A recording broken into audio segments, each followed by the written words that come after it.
হুঁশিয়ার সাবধান, মহারাজ বিক্রমচন্দ্র আসিতেছে, সবাই সাবধান।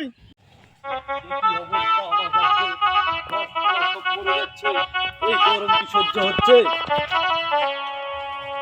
খামোশ! এই সেনাপতি, মন্ত্রী, সেনাপতি, এটা কি রাজ্যের অবস্থা? আমাদের কি এটা ঘুমানোর জায়গা? দাও রাজ্যের লিস্ট দাও। আমার রাজ্যের কি অবস্থা? মহারাজ, আপনি যে দেখতেছেন রাজ্যের কি অবস্থা। এই গরমে মানুষ এই রাজ্যে থাকতেই চাচ্ছে না। এই রাজ্য ছেড়ে সবাই চলে যেতে যাচ্ছে। না না, এটা তো মানা যায় না। মন্ত্রী, তুমি এই বিষয়ে আমাকে আগে জানাও নাই কেন? তুমি কি আমার টাকা খেয়ে খেয়ে মন্ত্রী, কি মহারাজ? এই কারেন্টের বিষয়ে তুমি কিছু বলো। আমি তো কি মহারাজ? কারেন্টে এই বেহাল অবস্থা কি করে হলো?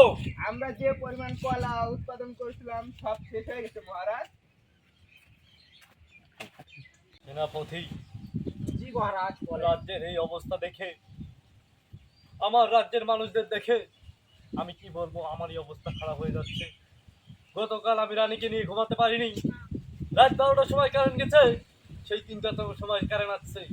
কিছু একটা করো সেনাপতি, কিছু একটা করো। মহারাজ, আপনাকে তো সব না না না না, এই কি অবস্থা? যেখানে আমার বিল ওঠার কথা ছিল 3,75,000 টাকা, সেখানে আমার বিল উঠেছে মাত্র 1,75,000 টাকা। সেনাপতি, এ কিভাবে সম্ভব? এই টাকাগুলো কই গেল? প্রশ্নের উত্তর একমাত্র মন্ত্রী ভালো দিতে পারে মহারাজ। মন্ত্রী, জি আমাকে মহারাজ। হিসাব দাও, আমার রাজ্যের এই গন্ডগোল সহ্য হচ্ছে না। আপনি তো সব মন্ত্রীর কাছে শুনলেনই, আমি এখন কি বলবো নতুন করে বলেন। এখন আমি কি করব? আমাকে লিস্ট দাও, আমি একটাবার নিজের চোখে দেখতে চাই। মহারাজ দেখতে পারেন।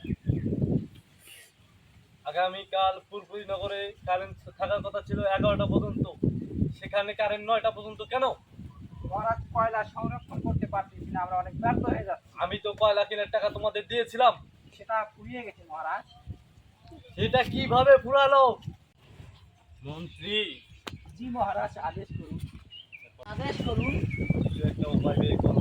রাজ্যের এই অবস্থা হলে রাজ্য ছেড়ে আমাকে চলে যেতে হবে বহু দূরে।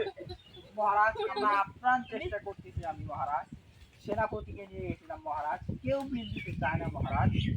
মহারাজ, বিল তোলার জন্য আমি প্রহরীকে সাথে করে নিয়ে গেছিলাম মহারাজ। আমি আপ্রাণ চেষ্টা করছি মহারাজ, কিন্তু বিল দেয় না। আমি বুঝতে পেরেছি, এই বিল আমাকে কি করে তুলতে হবে। তুমি বসো। মহারাজ,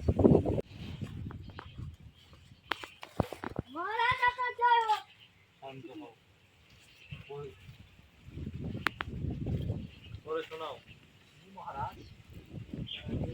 তুমি এবার আসতে পারো। সেনাপতি, সেনাপতি, জি মহারাজ। দেখো ওখানে কি লেখা আছে, আমাকে পড়ে শোনাও। কি লেখা আছে এই চিঠির ভিতরে, তুমি আমাকে পড়ে শোনাও একটু। মহারাজ, এই যে রাজ্যের জন্য খুব ঘর মঙ্গল মহারাজ, কেন, কি হয়েছে? এই জন্য অভিযোগ করছে মহারাজ। পড়ে শোনাও আমাকে, আমি দেখতে চাই ওখানে কি লেখা আছে। মহারাজ, এখানে লেখা আছে আমরা কারেন্ট সাপ্লাই দিতে পারতেছি না মহারাজ, এর জন্য মানুষ অনেক অভিযোগ করছে মহারাজ। তুমি ঠিক মতো আমার রাজ্যে আমার আমার কক্ষে তুমি কারেন্ট দিচ্ছ না, আমার প্রজারা কি রকম কারেন্ট পাবে? মহারাজ, এটা আমার কোনো দোষ নেই মহারাজ, এটা সব মহারাজ মন্ত্রী জানে মহারাজ। মন্ত্রী, জি মহারাজ, দাঁড়াও এক্ষুনি। এই বিষয়ে আমাদের আইনি ভালোভাবে বলতে হবে মহারাজ। বসো তুমি। আমি আর নিজেকে ধরে রাখতে পারছি না, এত কষ্ট আমার আর সহ্য হচ্ছে না। রাজ্যে আসলে সবাই ঘুমায়, আমার তো বাসায় ঘুম হয় না। এই রাজ্য আর আমি চালাতে পারতেছি না। প্রহরী, আদেশ করে মহারাজ। প্রহরী, এক্ষুনি উজির নাজিরকে নিয়ে এক্ষুনি বন্দি করে নিয়ে আসো ওই আরিকে, যে আরি আমাদের কারেন্ট দিচ্ছে না, তিলে তিলে আমাদের মারতেছে। এই গরমে জ্বালা আর সহ্য হচ্ছে না, নিয়ে আসো তাকে। মহারাজ, আমি আলীকে বন্দি করে আনছি। যাও এক্ষুনি যাও।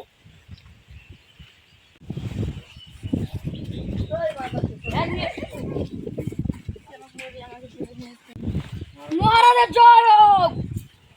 নিয়ে এসেছো?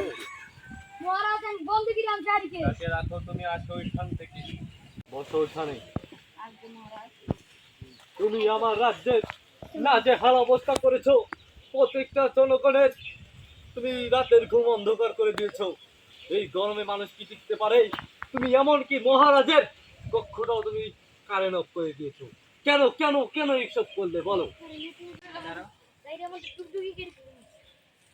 মহারাজ রাজ্যে কয়লা শেষ হয়ে গেছে, সেই জন্য আমি এই এখন আমি কি করব?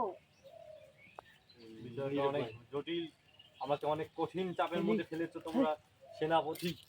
এখানে দেখি জি মহারাজ। রাজ্যের কয়লার হিসাবটা আমাকে দাও। জি মহারাজ।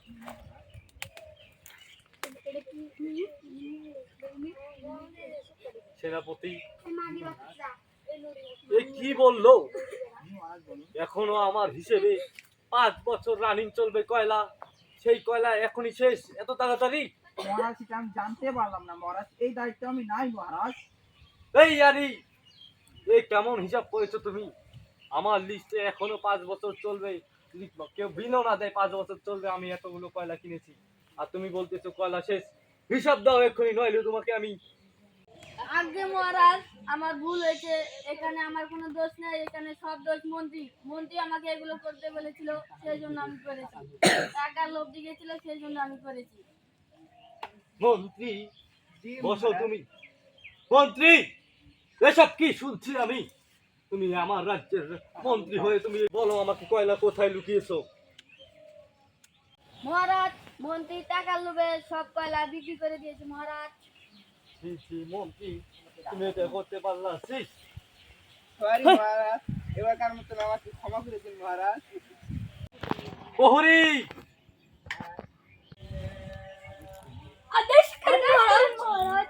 মন্ত্রী এখনই ওই শয়তান নারীকে আর শয়তান মন্ত্রীকে কারাগারে নিক্ষেপ করো। ওটা জি মহারাজ। এবারকার মতন ক্ষমা করে দিন না না মহারাজ। না, তোমার কোনো ক্ষমা নেই। মহারাজ নো নো নো, তোমার কি কোনো ক্ষমা নেই।